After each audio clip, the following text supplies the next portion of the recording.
All right, so today we're really going deep, like way down the rabbit hole. Oh, I like where this is going. It's G.I. Gurdjieff.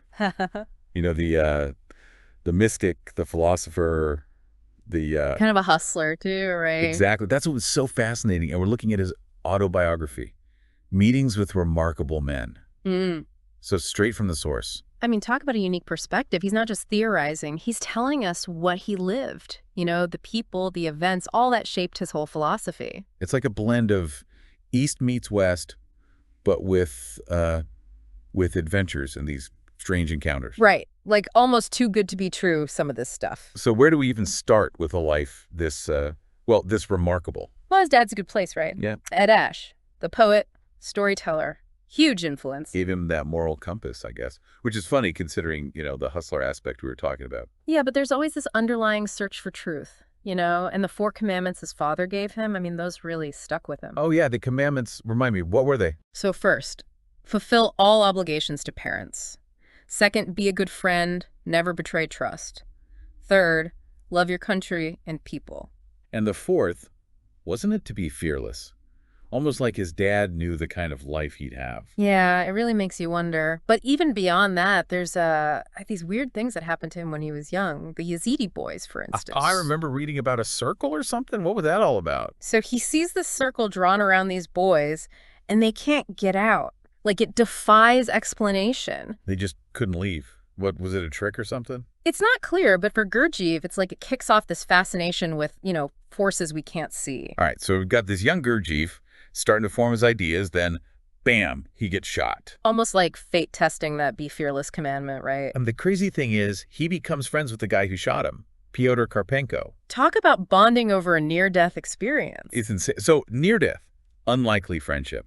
What next? He really just throws himself into learning different cultures, traditions. This guy was always seeking formal education, but more like out there in the world, Right, and he's not just passively learning, he's hustling too.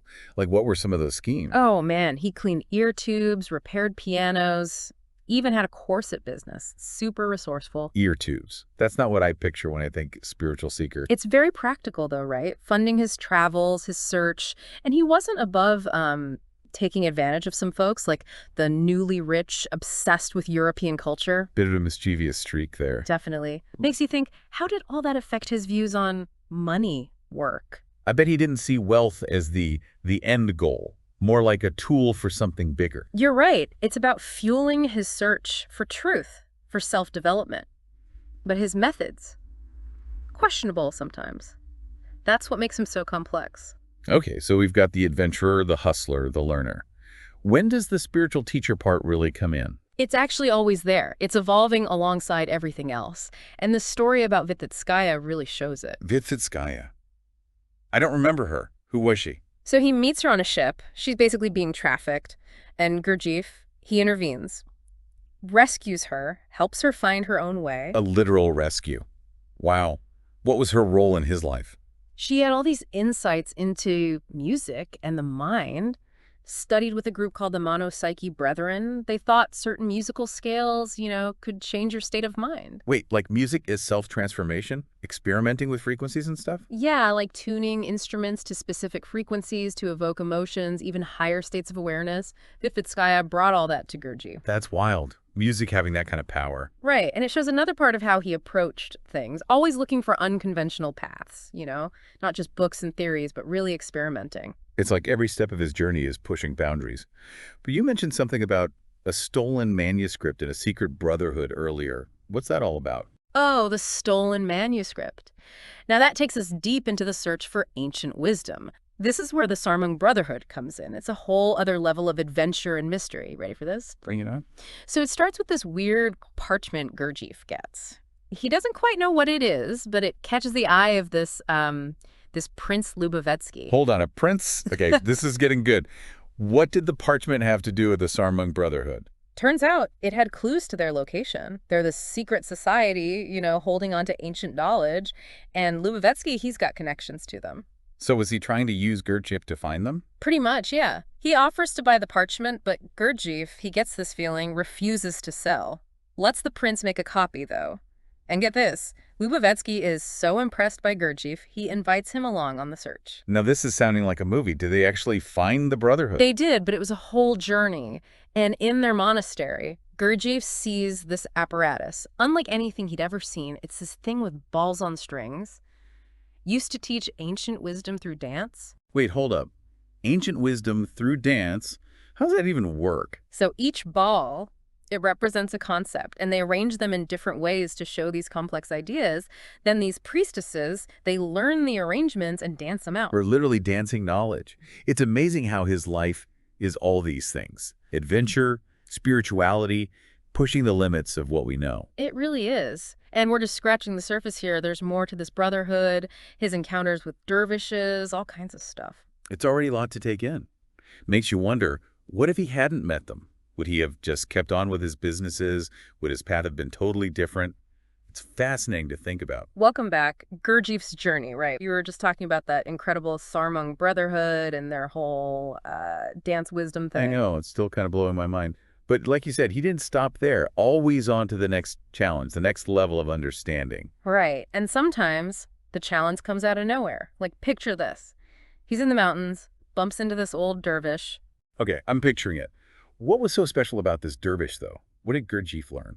So the dervish, just by watching and asking questions, he kind of picks apart some of Gurdjieff's, like, deepest habits and beliefs. Now that you mention it, I do remember something about Gurdjieff being super into chewing his food. Yeah, I thought it was essential for digestion and all that. But the dervish, he points out that Gurdjieff's so focused on the mechanics, he's missing the point. Like, enjoying the taste, feeling full, that's what he's really after. Ah, so it's like head knowledge versus actual experience. Overthinking it, maybe? Exactly. The dervish is all about that difference, knowing something in your mind versus truly getting it, like, in your gut. And breathing, too. Gurdjieff did all these exercises, but the dervish is like, why force it? Understand your natural breath first. This guy sounds like he could cut through any BS. Right. Did it change how Gurdjieff approached, his own self-development? Oh, absolutely. Made him question everything. Realize that intellectual knowledge, it's got its limits. Sometimes you got to listen to your instincts, to your body. Amazing how a random meeting can do that. Yeah. Really shows Gurdjieff was open to learning from anyone, anywhere. Total open-mindedness. And that comes up again and again. Like, he just knew wisdom could be anywhere if you were looking for it. Speaking of unexpected wisdom, what about that Ikembe story? The fortune-telling thing. Ah, Ikembe. Now, he was a character, Gurdjieff's friend, and this guy, he could tell your fortune. But not in the way you'd think. Not like actually psychic. Nope. Alphabet chart, a pencil, and the power of suggestion, that's his trick. Have you hold the pencil, he holds your hand, asks all these seemingly random questions. But he's guiding your hand to certain letters, spelling out your own answers. You got it. Master manipulator, he'd read people, pick up on their worries, their desires, and weave it all into these predictions. And people ate it up, thought it was real magic. That's brilliant, in a way, but also kind of messed up. How did Gurdjieff feel about it? I think he saw the cleverness of it, how well Ikembe understood people. But it's also a warning, about how easily we believe, especially when someone claims to have all the answers. Makes you think about what's true, how we see things, and the responsibility that comes with, like, influencing others. Totally. Don't just believe everything you hear, right? Question motives. And that questioning, that looking deeper, it's at the core of Gurdjieff's whole thing. Okay, so Ikembe, the trickster. But where does Gurdjieff the teacher fit in? How did he actually use these ideas? That's where another encounter comes in. This time, it's an old man living simple in the mountains. This is where transmuting faith shows up. Key part of his philosophy. Transmuting faith. Sounds interesting, but I'm not sure I get it. It's about going beyond blind faith, not just following some external authority. It's about developing your own knowing, experiencing truth directly. Take all that energy we put into dogma and turn it inward. So instead of just accepting what you're told, you're actively searching, questioning. Right. And this old man, through his life, his insights, he makes Gurdjieff and his buddy Professor Skridlov really look at their own beliefs, consider a whole different way of approaching faith. Professor Skridlov. Didn't know he was part of this. Who was he? Archaeologist, close friend of Gurdjieff. They traveled a lot together, exploring ruins, all that. Skridlov's the scientific mind, Gurdjieff's the mystic. But both thirsty for knowledge, willing to be challenged. So how did Mr. Science take to this transmuting faith idea? Skeptical at first, but the old man, his peace, his connection to nature, it got to him. Skridlov started questioning everything. Maybe there was another way of knowing, beyond just logic and reason. Sounds like this encounter really pushed both of them to see things differently. It did, and that transmuting faith idea, it became central to how Gurdjieff taught. Real transformation, he said. It means going beyond just believing. It's about self-awareness, facing your limits, finding your strength. Welcome back to our deep dive into G.I. Gurdjieff. It's been quite a journey so far, from those early mystical experiences to all his adventures seeking, well, pretty much everything. Yeah, and it's interesting, right, how he's all about the spiritual stuff, but he's also this super practical, resourceful guy, not just sitting around thinking.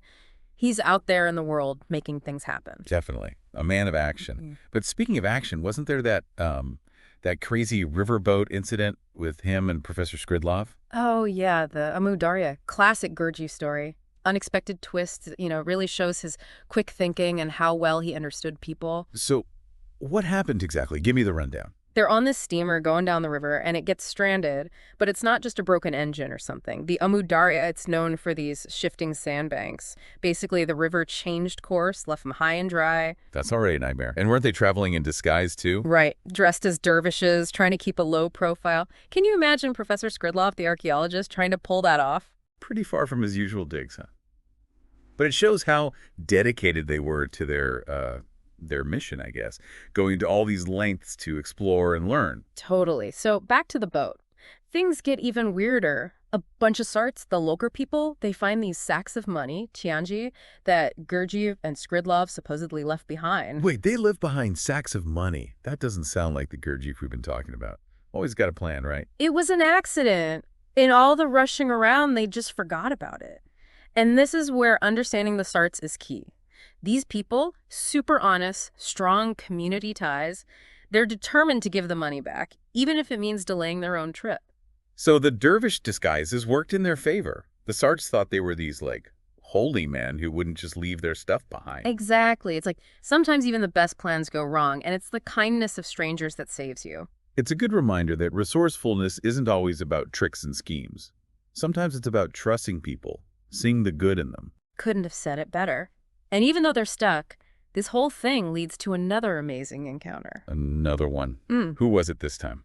This old guy used to be an artillery chief, but he gave up all that to live simply in the mountains. Had seen war, ambition, all that, and realized it was all pointless. True happiness, he said, it's about inner peace, being in harmony with yourself and the world. That's a pretty timeless message, isn't it? Did they spend much time with him? Yeah, soaking up his wisdom, learning from how he lived. Gurdjieff had met a lot of wise people, but this one, it seemed to really hit home. I can see why. It's one thing to, understand peace intellectually. It's another to meet someone who actually lives it, who's found that contentment. Absolutely. And it feels like a turning point for Gurdjieff. Like he finally gets it deep down that real happiness isn't about achievements or stuff. It's about inner change. So after all that searching, all those crazy experiences, did he finally find what he was looking for? I don't know if it's ever that simple, His life, it was always about learning, growing, becoming more. He kept teaching, sharing what he knew, challenging his students, pushing the limits of what it means to really live consciously. It's such an inspiring story. There's so much we can learn from him, even today. Definitely. Be open to new things, question what you think you know, and realize that wisdom, it can pop up anywhere. And don't forget the power of connection, right?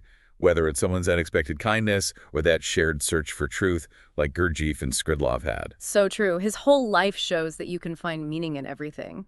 Even the toughest situations can be chances to learn and grow. That's something worth remembering, for sure. So there we have it. G.I. Gurdjieff. The mystic, the hustler, the seeker, the teacher. Hard to put him in a box, isn't it? Nope.